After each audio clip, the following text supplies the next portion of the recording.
प्यारे बच्चों नमस्कार। कैसे हो आप सभी। मैं आशा करता हूं कि आप लोग बहुत ही अच्छे होंगे, स्वस्थ होंगे और आप सभी की पढ़ाई भी बहुत ही अच्छी चल रही होगी। तो बच्चों आज का ये क्लास आप सभी के लिए बहुत ही ज्यादा इंपॉर्टेंट है, क्योंकि आज के क्लास में हम लेके आए हैं आपके लिए क्लास 12th बायोलॉजी का top 100 most important objective question. और बच्चों आज के इस क्लास से ही बहुत सारा प्रश्न आपके बोर्ड एग्जाम में देखने को मिलेगा।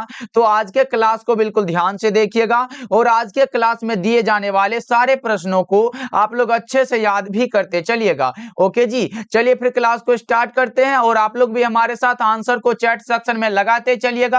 आंसर लगाने से ये सारा प्रश्न आपको क्लास में ही अच्छे से याद हो जाएगा। ओके, देखिए पहला नंबर सवाल आपके सामने है, तो लगाते चलिएगा आंसर को। देखिए पहला नंबर सवाल पूछा जा रहा है, मुकुलन द्वारा जनन किसमें होता है। बच्चों मैं बता दूं ये प्रश्न कई बार आपके बोर्ड एग्जाम में पूछा जा चुका है। तो बताओ मुकुलन के द्वारा जनन किसमें होता है। तो सबको पता होना चाहिए मुकुलन द्वारा जनन यीस्ट में होता है, इसलिए करेक्ट आंसर आपका ऑप्शन नंबर ए हो जाएगा। ओके बच्चों, सारे प्रश्नों को एक एक करके याद करते चलना है। देखिए दूसरा नंबर सवाल पूछा जा रहा है, द्विखंडन किसमें पाया जाता है। बताओ बच्चा पार्टी, द्विखंडन किसमें पाया जाता है। तो आप लगाओगे सर अमीबा में पाया जाता है और दूसरा पैरामीशियम में पाया जाता है। यानी कि बच्चा पार्टी क्या करोगे एग्जाम में, ए और बी दोनों को रंगोगे क्या। नहीं सर, ए और बी दोनों, देखो यहां सी में दिया गया ए और बी दोनों correct answer, option number C बिल्कुल करेक्ट हो जाएगा। ओके चलो आगे बढ़ते हैं। तीसरा नंबर सवाल देखो पूछा जा रहा है, अदरक में कायिक प्रवर्धन किसके द्वारा होता है। और बच्चा पार्टी ध्यान में रहे,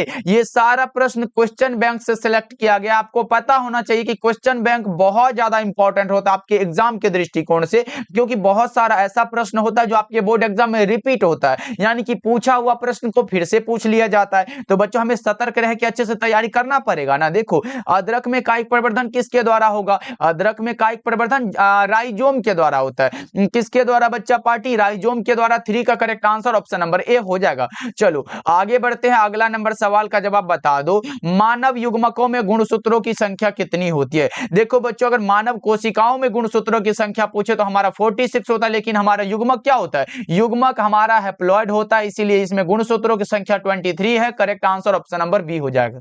ओके बच्चों चलो, और अगर कोशिकाओं में पूछे तो कितना होगा, 46 होगा, याद रखिएगा। चलिए पांचवा नंबर सवाल है, अंड प्रजक प्राणी है। बताओ बच्चों निम्नलिखित में कौन सा है जो अंड प्रजक प्राणी है। अंडा देने वाला कौन सा प्राणी है, मुर्गी है सर, सांप भी है और मगरमच्छ भी है, इसलिए 5 का correct answer option number D बिल्कुल करेक्ट हो जाएगा। ओके, और बच्चा पार्टी जितने बच्चे हमारे साथ पहली बार जुड़ रहे हो तो सब्सक्राइब करते चलिएगा, और जितने बच्चे क्लास को लाइक नहीं किए हो तो सारे बच्चे क्लास को लाइक करते चलिएगा। ओके जी चलो 6 नंबर सवाल का जवाब बता दो, समयुग्मक पाए जाते हैं। समयुग्मक किसमें पाए जाते हैं बच्चों, क्लेडोफोरा में। समयुग्मक किसमें पाए जाते हैं, क्लेडोफोरा में। 6 नंबर सवाल का जवाब correct answer option number D होगा, और अगर आप लोग डी लगा रहे हो तो करेक्ट हो जाएगा बच्चों। चलो आगे बढ़ते हैं। 7 नंबर सवाल देखो, पैरामीशियम में किस प्रकार का द्विविखंडन होता है। और बच्चों मैं बता दूं ये प्रश्न अब की बार ही आपके बोर्ड एग्जाम में पूछा गया है, पैरामीशियम में किस प्रकार का द्विविखंडन होता है। सबको पता होगा सर इसमें अनुप्रस्थ द्विविखंडन होता है।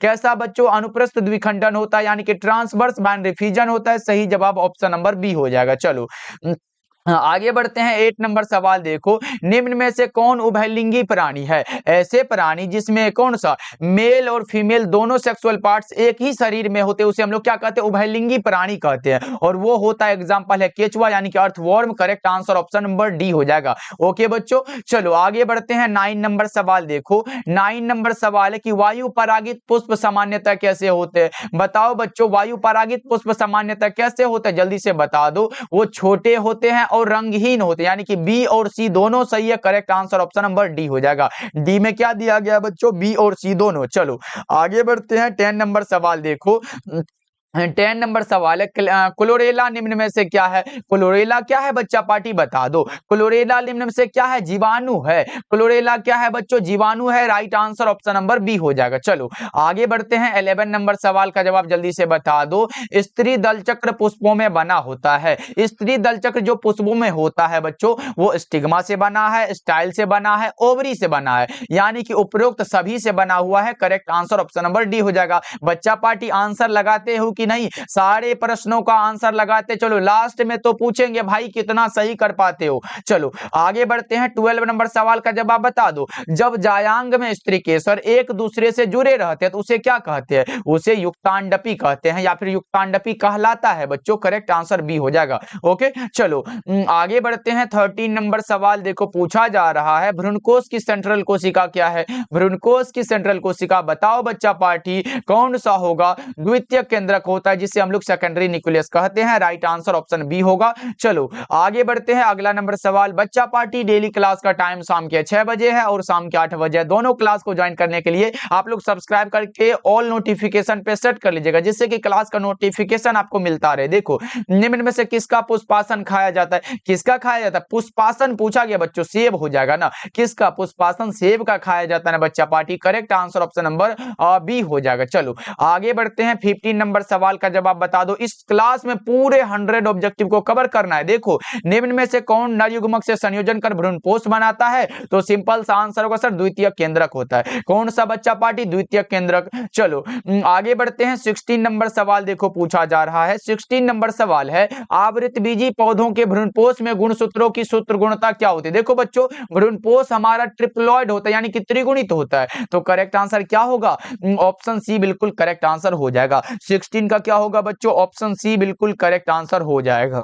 चलो आगे बढ़ते हैं, 17 नंबर सवाल देखो, बीज चोल खाया जाता है। देखो बीज चोल के लिए हमने क्या बताया था बच्चों? बीज चोल जायफल का खाया जाता है, शरीफा का खाया जाता है, लीची का खाया जाता है। देखो बच्चों याद रखिएगा, चाहे आपके सामने आए जायफल, क्या आएगा? जायफल आए या फिर आएगा शरीफा या फिर आएगा लीची, ये तीनों में से कोई आ रहा है बच्चों तो इसका बीज चोल खाया जाता है। शरीफा वाला correct answer option number A हो जाएगा। ऐसा मत करना इनमें से सभी लगा देना और गलत हो जाएगा। चलो आगे बढ़ते हैं, अगला नंबर सवाल देखो 18 नंबर सवाल है, वायु परागण किसमें नहीं होता है? वायु परागण घास में होता है, गेहूं में होता है, मक्का में होता है, ये सब में होता है, लेकिन सेल्विया में कैसे होने लगा? सेल्विया में वायु परागण नहीं होता है। 18 नंबर सवाल का जवाब करेक्ट आंसर डी हो जाएगा। चलो आगे बढ़ते हैं, 19 नंबर सवाल देखो, ग्राफियन पुटिका पाया जाता है। ग्राफियन पुटिका कहां पाया जाता है? मादा मानव के अंडाशय में। ग्राफियन पुटिका कहां बच्चों? मादा मानव के अंडाशय में। राइट आंसर बी हो जाएगा। चलो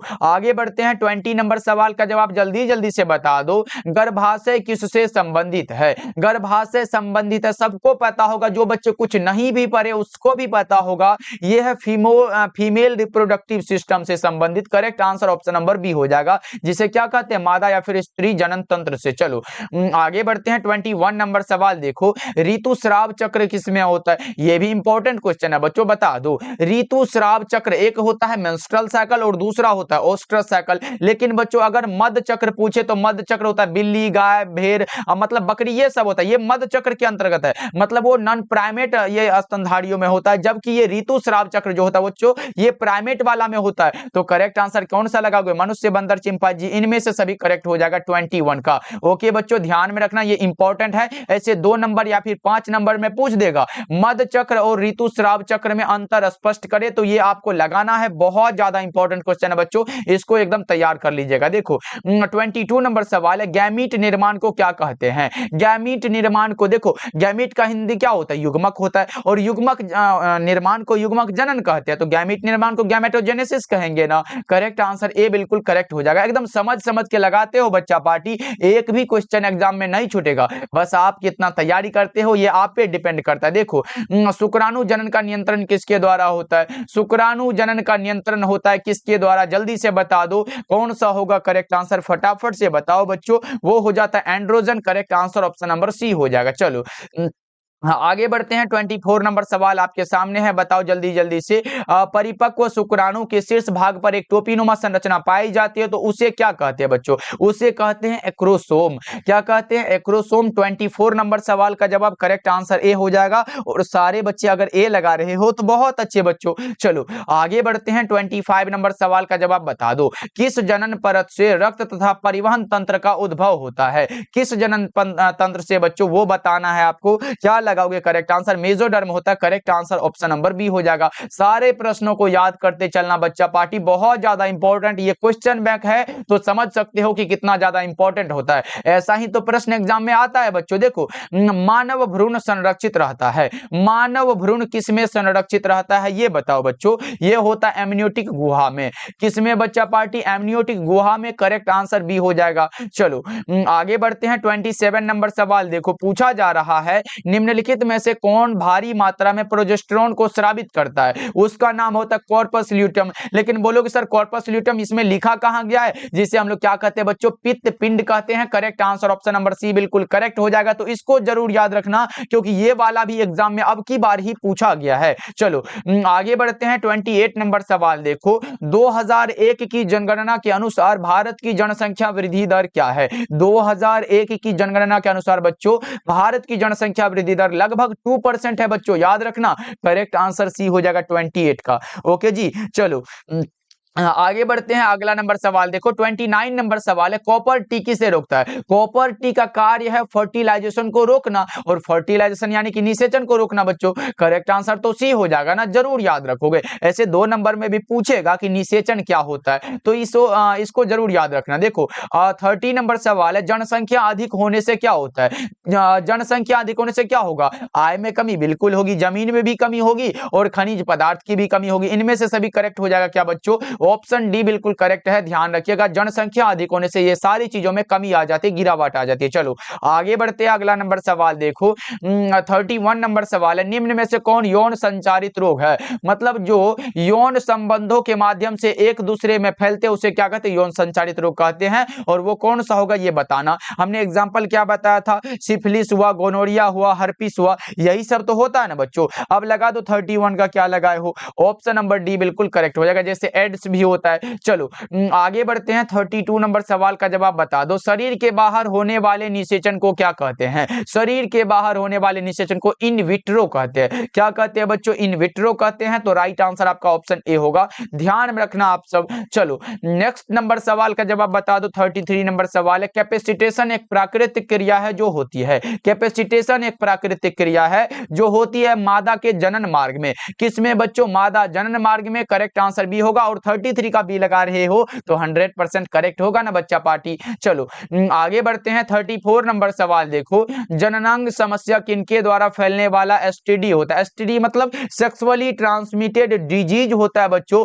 ये किसके द्वारा फैलता है? पेपिलोमा विषाणु के कारण। किसके द्वारा बच्चों? पेपिलोमा विषाणु के द्वारा। Correct answer option number C हो जाएगा। चलो आगे बढ़ते हैं। 35 नंबर सवाल देखो, निम्नलिखित में कौन अंतःगर्भाशय युक्ति हार्मोन मोचक है? हार्मोन मोचक होता है LNG20। कौन सा बच्चों? LNG20। और ये वाला भी अब की बार ही पूछा गया था बच्चों, तो इसको भी ध्यान में रख लेना आप सब। देखो 36 नंबर सवाल है, पृथक्करण के सिद्धांत को और क्या कहते हैं? बहुत ज्यादा इंपॉर्टेंट है, बहुत बहुत बहुत ज्यादा इंपॉर्टेंट है बच्चों। पृथक्करण के सिद्धांत को और क्या कहते हैं? बहुत ज्यादा इंपॉर्टेंट है। और आप लगाओगे सर उसे कहते हैं युग्मकों की शुद्धता का नियम, यानी कि law of purity of gametes. Correct answer option number C हो जाएगा। चलो आगे बढ़ते हैं। 37 नंबर सवाल देखो, मेंडल ने प्रतिपादित किया है। तो मेंडल साहब के द्वारा क्या दिया गया बच्चों? अनुवांशिकता का नियम। ये सब तो आसान प्रश्न है, तो याद रख लेना बच्चों। ऐसे पूछे सहलग्नता का नियम किसके द्वारा दिया गया? सहलग्नता का नियम दिया गया बेटसन और पनेट के द्वारा। और ये 10% ऊर्जा का नियम लिंडेमैन के द्वारा दिया गया, याद रखना आप सब। चलो आगे बढ़ते हैं। 38 नंबर सवाल देखो, पूछा जा रहा है अर्जित गुणों के वंशागति का सिद्धांत किसके द्वारा दिया गया? जल्दी से बताओ बच्चों, अर्जित गुणों के वंशागति का सिद्धांत लेमार्क के द्वारा दिया गया। Correct answer option number B हो जाएगा। चलो आगे बढ़ते हैं। 39 नंबर सवाल का जवाब बता दो, मेंडल ने चयन किया। मेंडल साहब ने किसका चयन किया था बच्चों? गार्डन मटर का। किसका? गार्डन मटर का। करेक्ट आंसर डी हो जाएगा। चलो अगला नंबर सवाल का जवाब जल्दी से बताओ। 40 नंबर सवाल है, मेंडल के नियम का एक अपवाद है। निम्न में कौन सा है जो मेंडल साहब के नियम का एक अपवाद है? वो लिंकेज है। क्या होता है बच्चों? जिसे हिंदी में सहलग्नता कहते हैं। 40 नंबर सवाल का जवाब करेक्ट आंसर सी हो जाएगा। चलो आगे बढ़ते हैं बच्चों। क्लास को आप लोग लाइक करते चलना। जितने बच्चे भूल गए हो क्लास को लाइक करने के लिए, जल्दी जल्दी से कर देना बच्चा पार्टी। देखो मानव रुधिर AB वर्ग में क्या होता है? आपसे यहां से 2-3 प्रश्न आ जाता है। पहले पूछेगा मानव रुधिर O वर्ग में क्या होता है? तो बच्चों याद रखिएगा, मानव रुधिर O वर्ग में एंटीजन अनुपस्थित होता है, और मानव रुधिर AB वर्ग में एंटीबॉडी अनुपस्थित होता है। Correct answer option number B हो जाएगा। चलो आगे बढ़ते हैं। 42 नंबर सवाल है, मनुष्य में मात्रात्मक लक्षण का कौन सा उदाहरण है? मनुष्य में मात्रात्मक लक्षण का उदाहरण है त्वचा का रंग। क्या होगा बच्चा पार्टी? त्वचा का रंग। करेक्ट आंसर बी हो जाएगा। चलो आगे बढ़ते हैं। अगला नंबर सवाल देखो, जितने बच्चों को ये सारा प्रश्न याद है बच्चों, रिवीजन करते चलो, देखते चलो कि किस प्रकार का प्रश्न होता है। देखो, एक जीन के विभिन्न रूपों को क्या कहा जाता है? एक जीन के विभिन्न रूपों को एलील कहा जाता है। क्या कहा जाता है बच्चों? एलील्स। करेक्ट आंसर बी हो जाएगा, जिसका हिंदी क्या होता है? युग्मक विकल्प। याद रखना, कभी कभी हिंदी में भी ऐसे करके एलील लिख देगा बच्चों, तो लिखना तो पड़ेगा ना, एलील लगाना, युग्मक विकल्पी होता है। चलो आगे बढ़ते हैं। 44 नंबर सवाल का जवाब बता दो, निम्नलिखित में कौन सा कथन असत्य है? असत्य मतलब गलत है बच्चों। असत्य कौन सा होता है? एलील का आपस में सम्मिश्रण होता है। यह कथन बिल्कुल ही गलत है बच्चा party. Correct answer option number D हो जाएगा। एलील का आपस में सम्मिश्रण नहीं होता है। एलील का क्या होता है बच्चा पार्टी? वे स्वतंत्र रूप से अपने प्रभाव को व्यक्त करते हैं। वैसे भी मेंडल साहब के अनुसार एलील स्वतंत्र रूप से क्या होता है? विभाजित होता है, और इसका मिश्रण नहीं होता। चलो आगे बढ़ते हैं। अगला नंबर सवाल देखो, 45 नंबर सवाल है, एक जीन जोड़ा दूसरे जीन जोड़े के प्रभाव को दबा देता है, इस घटना को क्या कहते हैं? एक जीन जोड़ा दूसरे जीन जोड़े के प्रभाव को दबा देता है, इस घटना को एपिस्टेसिस कहते हैं। क्या कहते हैं बच्चों? एपिस्टेसिस। करेक्ट आंसर ए हो जाएगा। चलो आगे बढ़ते हैं। 46 नंबर सवाल देखो, मानव में एबीओ रक्त समूह क्या दर्शाता है? मानव में बहु अलील भी दर्शाता है और सह प्रभाविता भी दर्शाता है, यानी कि बी और सी। करेक्ट आंसर डी हो जाएगा। करेक्ट है बच्चा पार्टी, याद रखना, यह भी इंपॉर्टेंट क्वेश्चन है। चलो आगे बढ़ते हैं। 47 नंबर सवाल का जवाब बता दो, इनमें कौन सा रक्त समूह सार्वभौमिक रक्तदाता है? सार्वभौमिक रक्तदाता बच्चों, यूनिवर्सल ब्लड डोनर पूछा गया आपसे, वो होता blood group O. Correct answer D हो जाएगा। क्या होगा 47 का बच्चों? ऑप्शन डी बिल्कुल करेक्ट हो जाएगा, तो इसको भी याद रखना आप सब। चलो आगे बढ़ते हैं। 48 नंबर सवाल देखो, पूछा जा रहा है, विनिमय किस अवस्था की विशेषता है? विनिमय है पैकेटीन की अवस्था।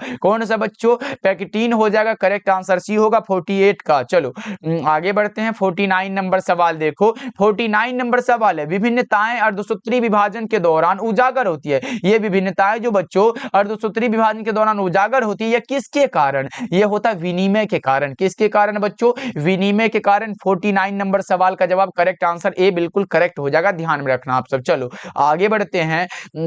50 नंबर सवाल है, वंशागति का क्रोमोजोम सिद्धांत किसने प्रतिपादित किया? वंशागति का क्रोमोजोम ये सिद्धांत किसके द्वारा दिया गया बच्चों? ये दिया गया सटन एवं बॉवेरी के द्वारा। किसके द्वारा? सटन एवं बॉवेरी के द्वारा। Correct answer option number B हो जाएगा। चलो आगे बढ़ते हैं। अगला नंबर सवाल देखो, Z Z by Z W तरह का लिंग निर्धारण किसमें देखा गया? Z Z by Z W तरह का लिंग निर्धारण देखा गया है मोर में, या फिर मुर्गी भी रहे तो बच्चों लगा क्या ना, मुर्गी भी होता है। चलो आगे बढ़ते हैं। 52 नंबर सवाल देखो, विभिन्नता का मुख्य स्रोत क्या होता है? विभिन्नता का मुख्य स्रोत है म्यूटेशन। क्या होता है? जिसका कि हिंदी होता है उत्परिवर्तन। क्या होता है बच्चा पार्टी? उत्परिवर्तन। राइट आंसर आपका ऑप्शन नंबर बी हो जाएगा, ध्यान में रखिएगा सभी बच्चे। चलो आगे बढ़ते हैं। अगला नंबर सवाल देखो, 53 नंबर सवाल पूछा जा रहा है, टर्नर सिंड्रोम में कितने गुणसूत्र होंगे? टर्नर सिंड्रोम में गुणसूत्रों की संख्या बच्चों 45 होता है। टर्नर सिंड्रोम में गुणसूत्रों की संख्या 45 है। Right answer option number A हो जाएगा।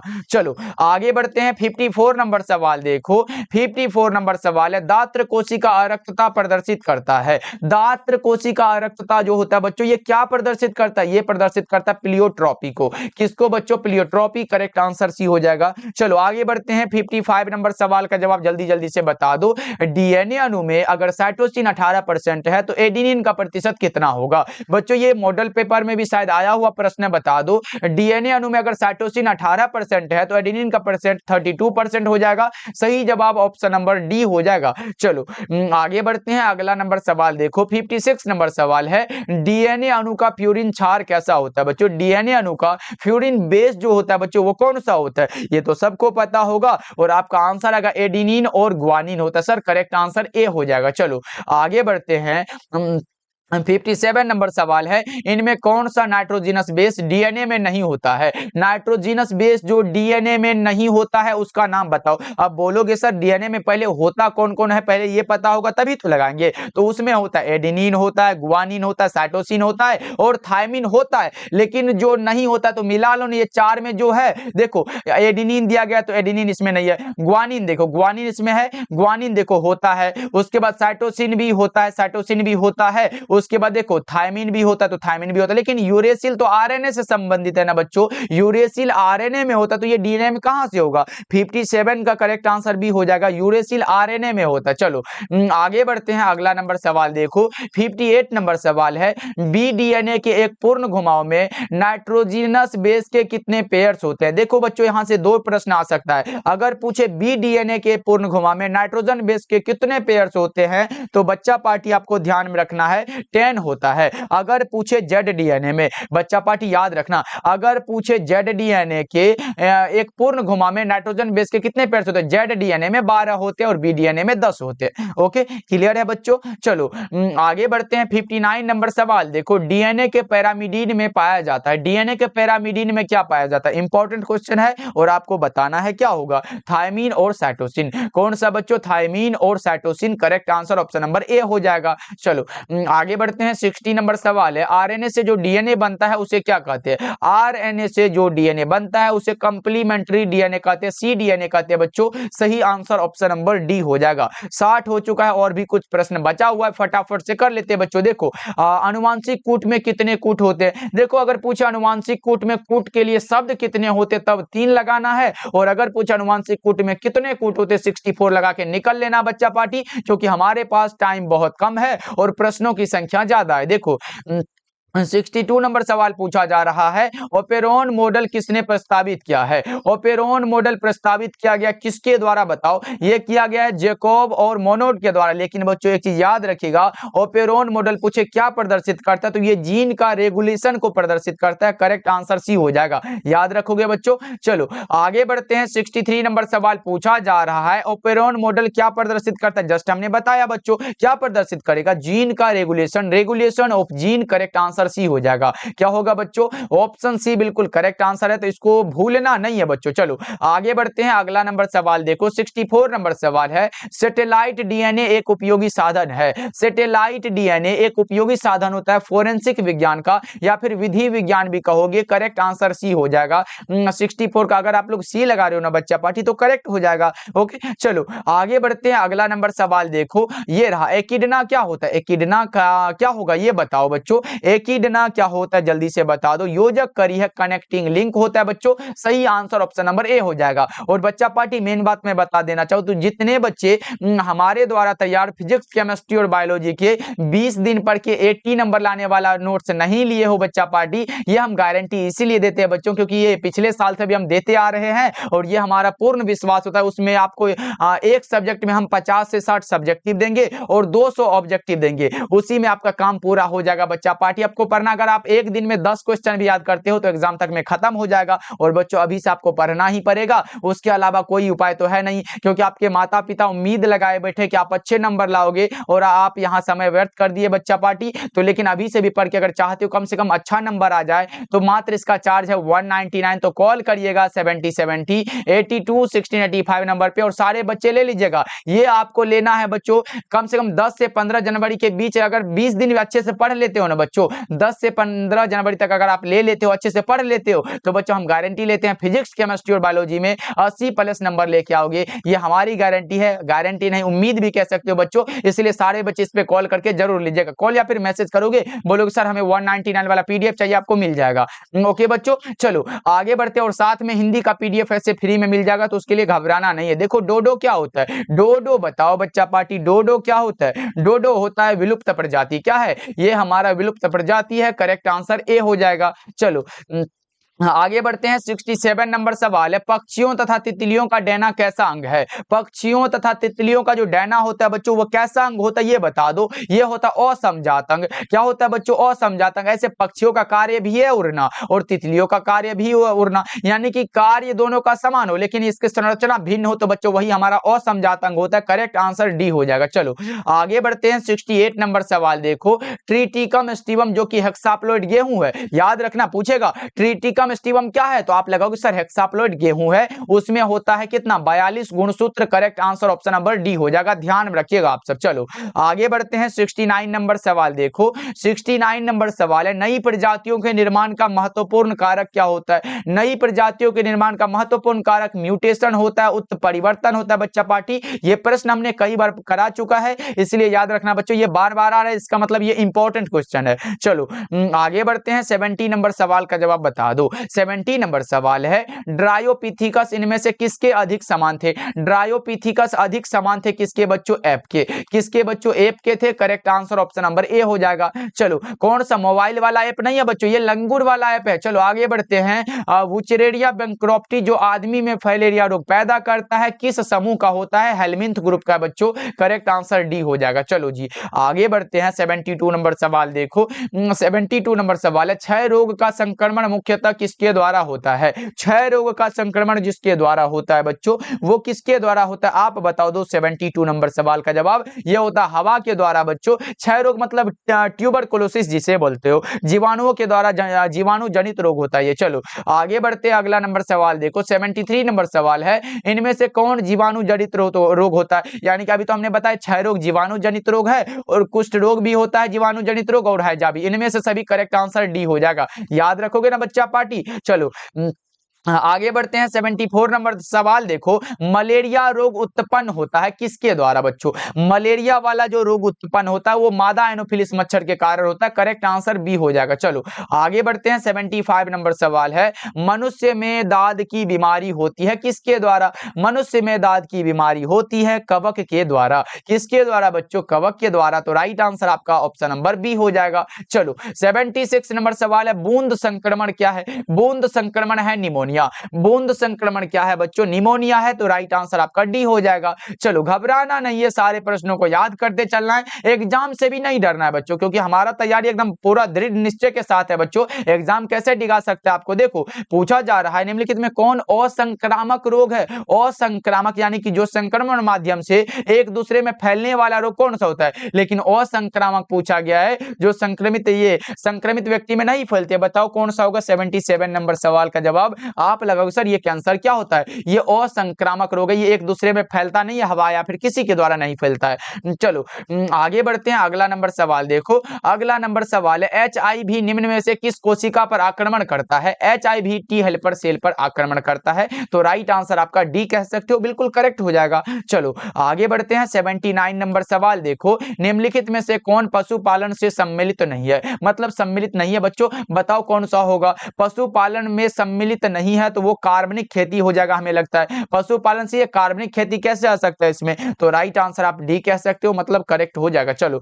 आगे बढ़ते हैं। 80 नंबर सवाल देखो, पूछा जा रहा है, शहद का निर्माण कौन करती है? इंपॉर्टेंट क्वेश्चन है बच्चों, बता दो। शहद का निर्माण देखो एक ही मधुमक्खी के छत्ते में होता है, नर मधुमक्खी, मादा मधुमक्खी, उसी में कार्यकर्ता या फिर सेवक मधुमक्खी। तो ये शहद का जो निर्माण मैन्युअली करती है उसका नाम है कार्यकर्ता मधुमक्खी। करेक्ट आंसर सी हो जाएगा। चलो आगे बढ़ते हैं बच्चों। 81 नंबर सवाल है, पीसी कल्चर यानी कि मत्स्य पालन किससे संबंधित है? मत्स्य पालन मतलब जल में रहने वाला बच्चों, जलीय जंतुओं से, ये पौधों से संबंधित नहीं है, जलीय जंतुओं से संबंधित है। Right answer option number B हो जाएगा। क्योंकि भाई मछली को पौधे पर पालते हो क्या? नहीं ना, तो हमारा करेक्ट आंसर क्या होगा? ऑप्शन बी हो जाएगा। देखो ताइचुंग इनमें से किसकी किस्म है? ताइचुंग वाला भी इंपॉर्टेंट है बच्चों, एग्जाम में कई बार लगातार पूछा गया सवाल है और आपका आंसर आएगा सर ताइचुंग धान की एक किस्म है बच्चों। करेक्ट आंसर आपका ऑप्शन नंबर ए हो जाएगा। चलो हाँ, आगे बढ़ते हैं। 83 नंबर सवाल का जवाब बता दो। कल्याण सोना किसका एक किस्म है? कल्याण सोना पूछा गया, गेहूं की एक प्रोन्नत किस्म है। आपका सही आंसर होगा ऑप्शन नंबर ए। चलो आगे बढ़ते हैं, अगला नंबर सवाल देखो। 84 नंबर सवाल है, रेशम के धागों में कौन सा प्रोटीन होता है? रेशम के धागों में जो प्रोटीन होगा फिब्रोइन होता है। राइट आंसर आपका ऑप्शन ए हो जाएगा। चलो आगे बढ़ते हैं। 85 नंबर सवाल का जवाब बता दो। बासमती चावल की कितने किस्में भारत में उगाई जाती है? कितनी किस्में बच्चों? 27 है। करेक्ट आंसर सी हो जाएगा। कितनी किस्में बच्चों? दिमाग में एकदम फिट कर लो, 27 लगा के आना एग्जाम में। चलो आगे बढ़ते हैं। 86 नंबर सवाल देखो। एसिटाबुलेरिया निम्न में से क्या है? एसिटाबुलेरिया क्या होगा बच्चा पार्टी? ये सब आसान आसान प्रश्न है, आपका गलत नहीं होना चाहिए, सवाल होता है। एसिटाबुलेरिया सवाल है, राइट आंसर भी हो जाएगा। चलो 87 नंबर सवाल है, प्रोटोप्लास्ट कल्चर का फ्यूजोजेन क्या होता है? पीईजी। क्या? Polyethylene glycol. करेक्ट आंसर भी होगा ना। चलो आगे बढ़ते हैं, अगला नंबर सवाल देखो। 88 नंबर सवाल है, पादप कोशिका से संपूर्ण पौधा बनाने की क्षमता को क्या कहते हैं? पादप कोशिका से संपूर्ण पौधा बनाने की क्षमता को क्या कहेंगे बच्चों? 88 नंबर सवाल का जवाब लगा दो। उसे कहते हैं टोटिपोटेंसी, या फिर संपूर्णता कहते हैं, या फिर पूर्ण सशक्तता भी कह सकते हो। चलो आगे बढ़ते हैं, अगला नंबर सवाल देखो। 89 नंबर सवाल है, दूध से दही बनाने में किस जीवाणु का उपयोग होता है? दूध से दही बनाने में जिस जीवाणु का उपयोग होता है, लैक्टोबैसिलस होता है। चलो आगे बढ़ते हैं। 90 नंबर सवाल का जवाब बताओ। ब्रीवरी का संबंध किससे होता है? ब्रीवरी का संबंध इंपॉर्टेंट क्वेश्चन है, सैक्रोमाइसिस से होता है। ब्रीवरी का संबंध है सैक्रोमाइसिस से। Right answer option number A हो जाएगा जी। चलो आगे बढ़ते हैं। 91 नंबर सवाल है कि ग्लूकोज को अल्कोहल में बदलने वाला एंजाइम क्या होता है? ग्लूकोज को अल्कोहल में कन्वर्ट करना एंजाइमेज का उपयोग होता है। करेक्ट आंसर सी हो जाएगा। चलो आगे बढ़ते हैं। 92 नंबर सवाल का जवाब बता दो। बायोगैस में कौन सा होता है? कार्बन डाइऑक्साइड होता है, H2S होता है, मेथेन होता है, ये सब होता है बच्चों। करेक्ट आंसर डी हो जाएगा ना। चलो हाँ, आगे बढ़ते हैं। 93 नंबर सवाल है, निम्नलिखित में कौन सा मीथेन उत्सर्जन करता है? मीथेन का जो उत्सर्जन करता है, धान का खेत भी होता है, पशु भी होता है, दीमक भी होता है, इनमें से सभी। Right answer option number D हो जाएगा। ओके बच्चों, 93 का डी लगा रहे हो क्या आप लोग? बहुत अच्छे। चलो आगे बढ़ते हैं। 94 नंबर सवाल देखो। मादा में नाइट्रोजन स्थिरीकरण हेतु हम किसका प्रयोग कर सकते हैं? मादा में नाइट्रोजन स्थिरीकरण हेतु हम जिसका प्रयोग कर सकते हैं उसका नाम होता है नीलहरित बैक्टीरिया। क्या होता है बच्चों? नीलहरित बैक्टीरिया का करेक्ट आंसर ए हो जाएगा। चलो 95 नंबर सवाल है, फ्रंकिया है एक। फ्रंकिया क्या होता है? जैव उर्वरक है, प्रतिजैविक है, जीवाणु समुदाय है, या फिर बी और सी दोनों? क्या होगा इसका करेक्ट आंसर? जल्दी से बताओ बच्चों। ये होता है जैव उर्वरक। करेक्ट आंसर ए हो जाएगा। चलो आगे बढ़ते हैं। 96 नंबर सवाल है, एगारोज किससे प्राप्त होता है? एगारोज प्राप्त होता है समुद्री घास से। समुद्री घास से बच्चों। राइट आंसर आपका ऑप्शन नंबर बी हो जाएगा। चलो आगे बढ़ते हैं। 97 नंबर सवाल है, रेस्ट्रिक्शन एंजाइम जाने जाते हैं किसके रूप में? रेस्ट्रिक्शन एंजाइम जाने जाते हैं आणविक कैंची के रूप में। किसके रूप में बच्चों? आणविक कैंची के रूप में। इसीलिए कहोगे सर 97 का राइट आंसर हमारा ऑप्शन नंबर बी हो जाएगा। चलो 98 नंबर सवाल का जवाब जल्दी से बताओ बच्चों। क्राइजीन बॉल कृमि से किस फसल को बचाता है? क्राइजीन जो है बॉल कृमि से किस फसल को बचाता है, ये पूछा गया। कपास को बताता है बच्चों। 98 का right answer option number A हो जाएगा। चलो आगे बढ़ते हैं। 99 नंबर सवाल है, जल धारण क्षमता इनमें से किसका गुण होता है? जल धारण क्षमता पूछा गया बच्चों, बताओ कौन सा होगा? वाटर होल्डिंग कैपेसिटी जो होता है बच्चों, वो किसमें होता है? प्रॉपर्टी किसमें होता है बच्चों? वो मृदा का होता है। करेक्ट आंसर ए होगा। 99 का ए लगा रहे क्या बच्चा? बहुत अच्छे। चलो आगे बढ़ते हैं। 100 नंबर सवाल है, मरुस्थलीय अनुकूलन का उदाहरण है कौन सा होगा? इसका करेक्ट आंसर बताओगे क्या? मरुस्थलीय अनुकूलन का जो उदाहरण होता है बच्चों, वो अगैव भी होता है और नागफनी भी होता है। तो करेक्ट आंसर कौन सा होगा? ऑप्शन नंबर सी हो जाएगा। ऐसे ट्रापा क्या होता है बच्चों? ये जलोद्भिद पौधा है, तो इसका नहीं लगा सकते क्योंकि हमारा मरुस्थलीय अनुकूलन पूछा गया। अगैव और नागफनी दोनों। Correct answer option number C बिल्कुल करेक्ट आंसर हो जाएगा। तो चलो बच्चा पार्टी, हमने पूरे 100 ऑब्जेक्टिव को कवर किया इस क्लास में, जो कि इंपॉर्टेंट होता है आपके एग्जाम के लिए। इसीलिए इन सारे प्रश्नों को जरूर याद कर लीजिएगा। और सारे बच्चों क्लास को एक बार लाइक कर दीजिएगा। अगर आप हमारे साथ पहली बार जुड़ रहे हो, डेली क्लास करना चाहते हो, तो शाम के 6 बजे और उसके बाद दूसरा क्लास शाम के 8 बजे, दोनों क्लास होता है, तो ज्वाइन भी करिएगा। ओके बच्चों, मिलते हैं फिर अगले क्लास में। आप लोग अपना ध्यान रखिएगा और सारे प्रश्नों को याद कर लीजिएगा। मिलते हैं फिर।